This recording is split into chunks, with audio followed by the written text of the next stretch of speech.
What you see here are the templates for the wood cutting part. One spare in case I mess up. One for the inlays, such as a trigger and this the back and the front part. And the top and bottom cover. You need this. Oh yeah.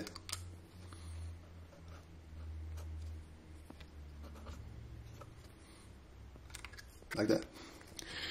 And those are the tools.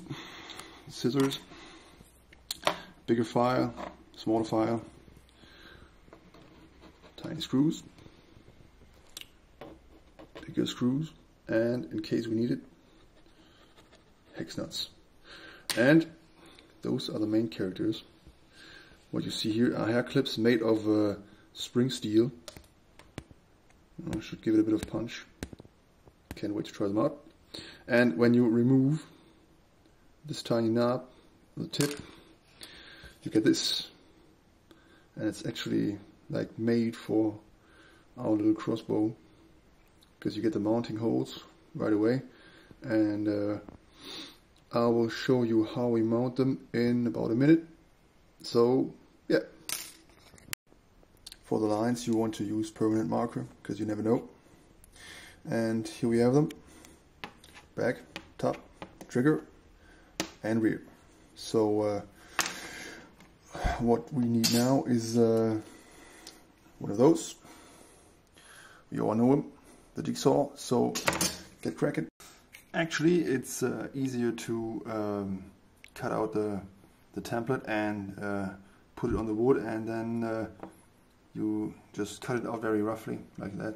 Just, you know, very, very rough. And then you screw it onto another piece of wood, and then you can cut out just two perfectly identical covers, like that. A lot easier and a lot more sensible, so yeah, just do it like that. Almost done. Haha. Epoxy glue. Disadvantage, it's really hell of a glue. Two component, very, very strong glue, so don't mess around with it. Advantage, you don't need quite a lot, just a drop here and a drop there, and it sticks, you know, combined for life. Just a good like a good marriage. And yeah, we just put it together now. Second part in place. Just looks good. The second part in place, clean and neat.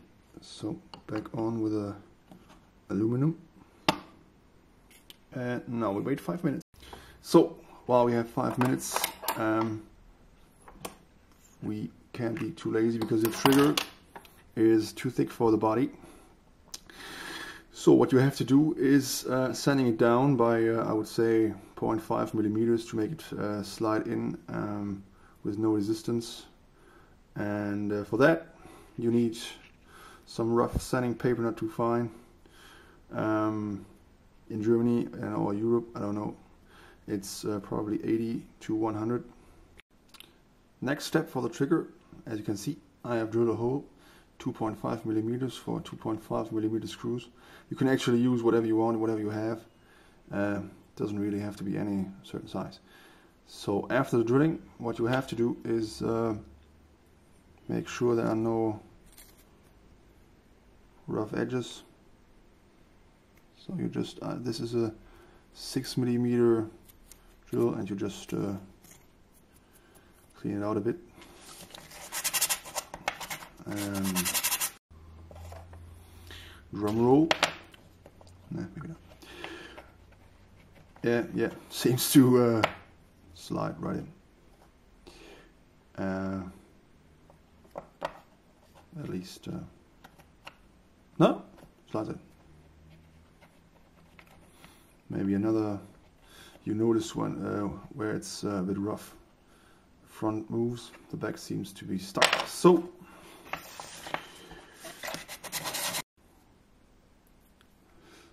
same drill. I'm so funny. And cleaning out the because now you see what happens when you don't do that. This little, the rough edge around the hole will lift up a bit, at least a bit, the trigger, and it might get stuck. So just clear out every hole. It's just you know, a second of work, so not really a lot of work, and but it might save you minutes of work.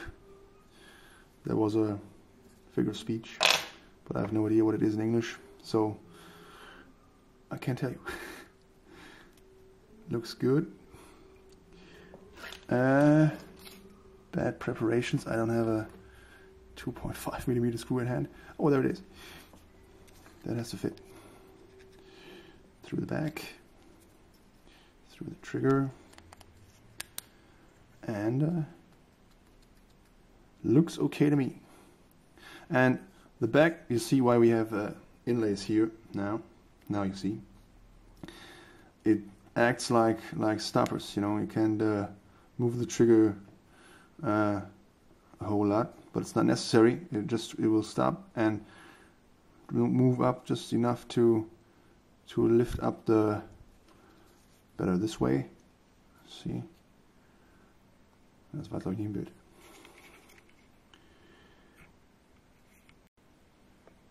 Oh, that's better.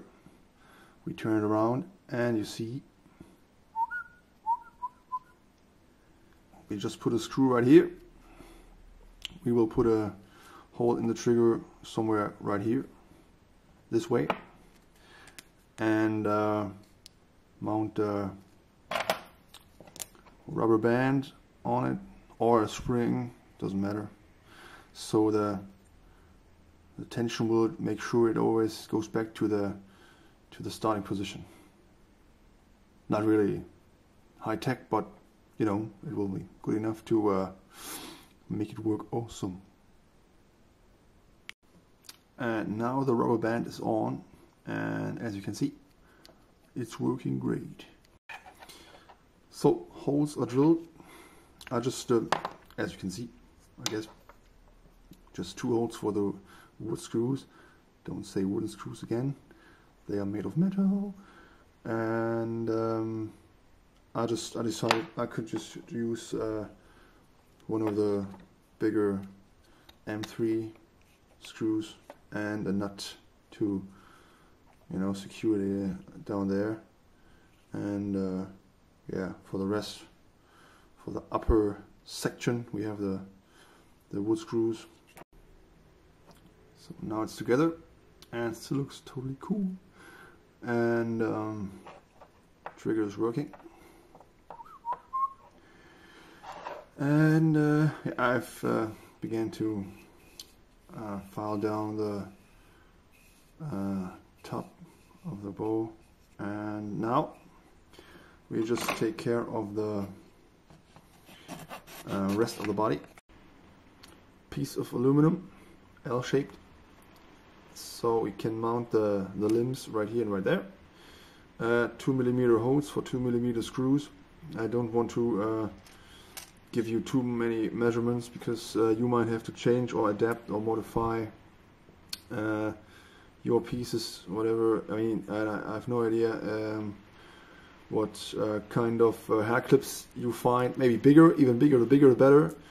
Bigger means more force, so if you can get bigger ones, then go for it. Those have around 5 centimeters, 50 millimeters in length, and 15 millimeters wide.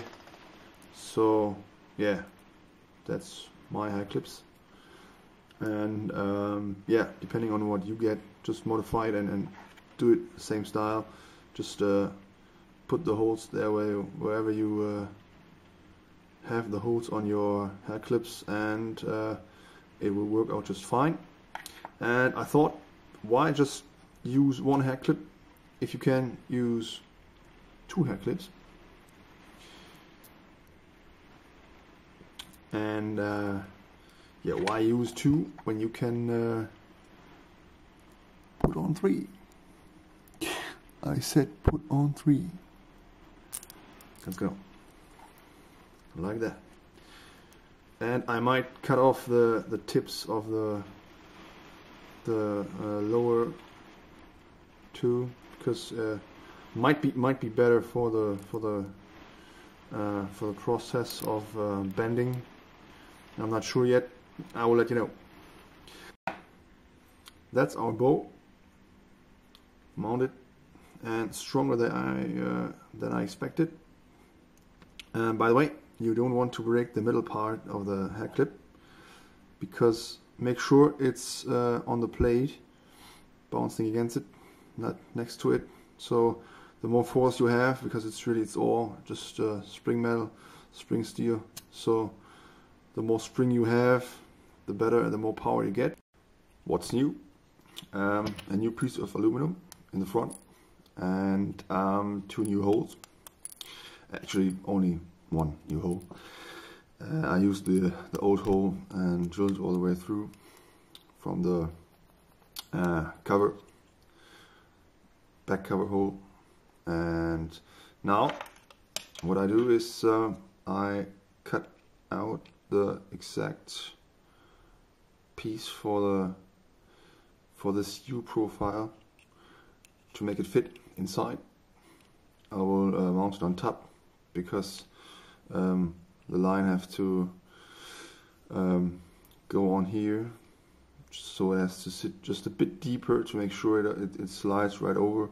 Not too deep, not too much friction. So I think when we mount it in this, right inside of this profile, should work out best. And I try that out and let you know right away. So now it looks like a crossbow. I filed in a little notch here to make sure the string won't flip out. The more tension, the more forces on it, you know, the harder it is to keep it in place. But you will probably notice that yourself. And it's really annoying, but yeah. Ta-da! And trigger. Yeah. Woohoo! I already love this tiny toy.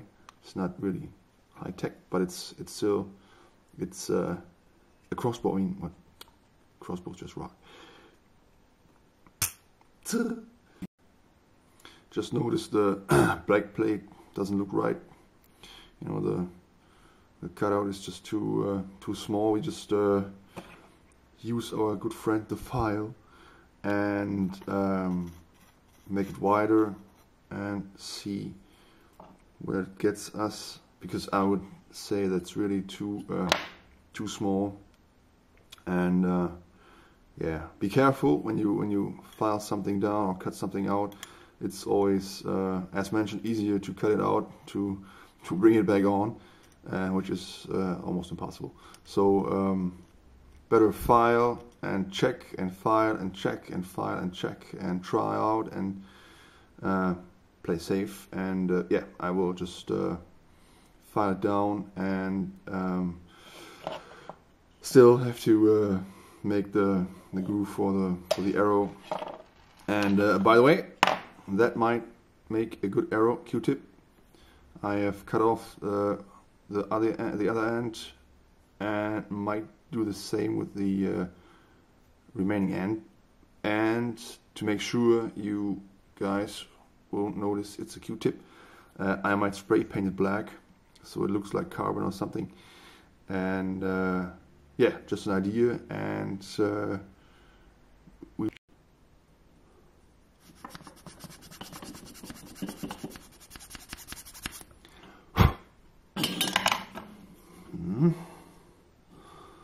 looks good. We have a groove for our arrows now. What we need is arrows. So what we do is we take a wood screw, a pair of pliers, just hold it like this as tight as you can, and then you just cut off the head. A bit of brutal force is needed, and what you get is this. And the best thing about it is you can really just screw it in there. We won't even need any glue.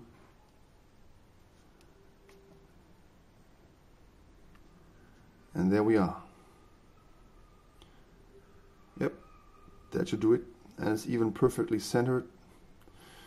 For the arrow, you always wanted to the head to stick out of the crossbow to make sure it won't hit the plates. So make sure it's just barely sticking out. I will just cut off the rest and make it as short as possible, but really make sure the head sticks out so you're on the safe side.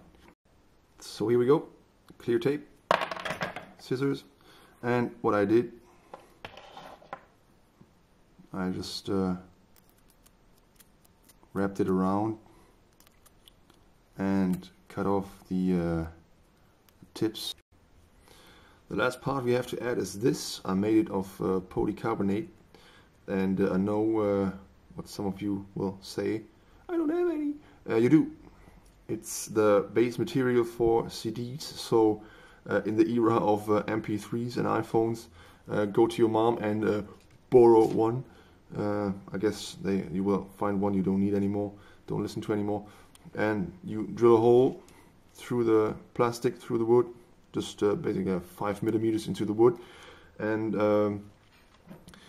our favorite tiny wood screws will make sure this won't happen.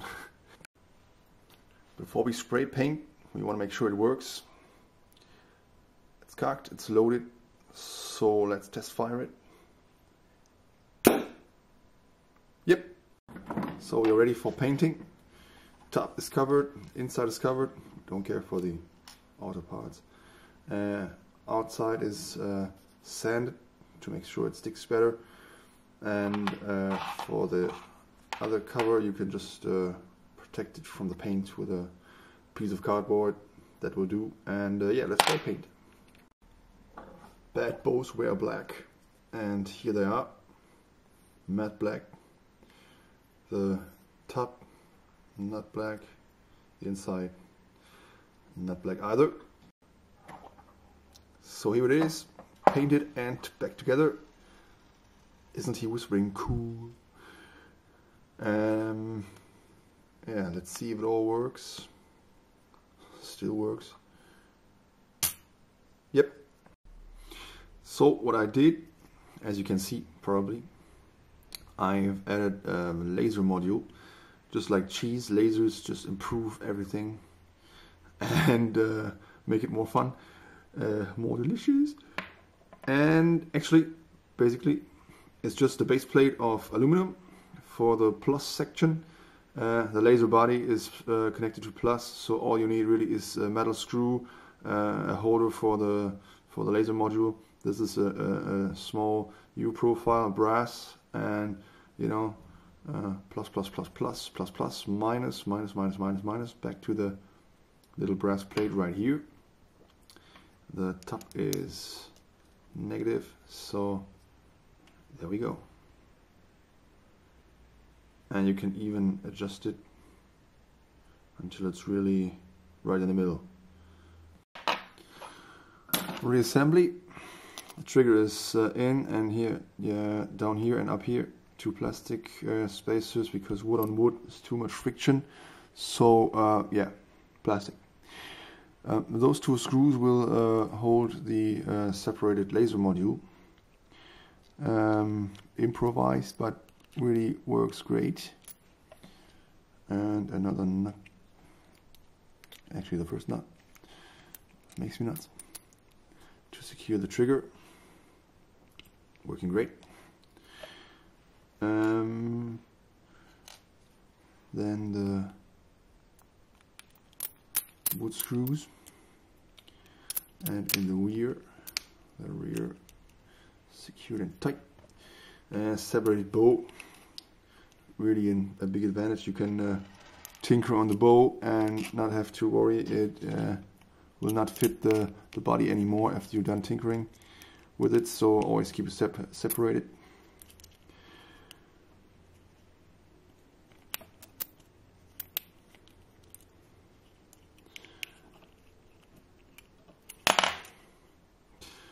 And that's it.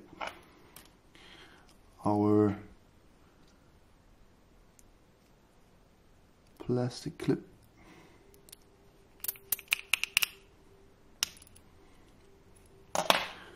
Boing. Yeah, and it's back together. Part 2, laser module. Screwdriver on the other side. Just look for the screw. And that should be good.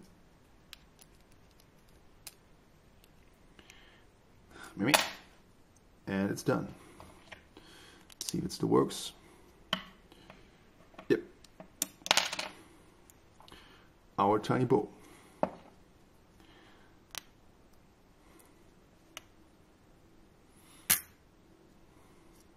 Yep.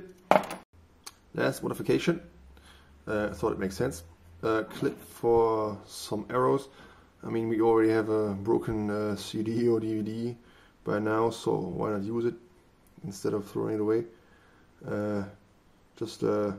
You just bend an L and screw it onto the U profile of the bow, and that way you can store some arrows right under the, just like the big hunters, and makes sense and works well. So I think it's a nice little touch. And now we really go shoot.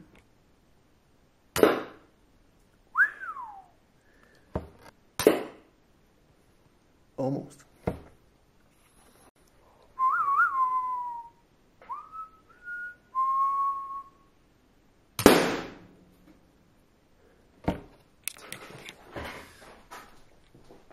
Sorry.